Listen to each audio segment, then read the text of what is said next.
संध्याकाळी उठून आली होती किचनमध्ये, लागली होती थोडीशी भूक. म्हटलं आता काय बनवूया, तर आठवलं सकाळचं स्प्राउट्स उरले आहेत. पण त्याआधी म्हटलं चहा बनवून घेऊया. त्यामध्ये मस्त आलं किसून घेतलं होतं.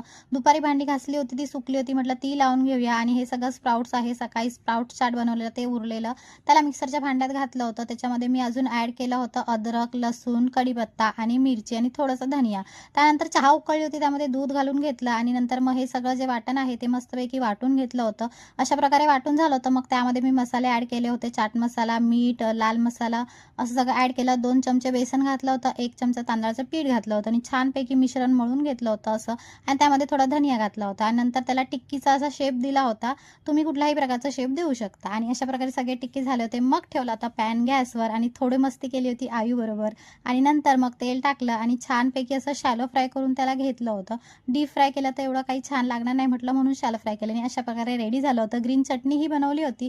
आईला टेस्ट करायला दिलं होतं, त्याला आवडल्यानंतर मीही टेस्ट केलं होतं. चला भेटूया नेक्स्ट व्लॉगमध्ये.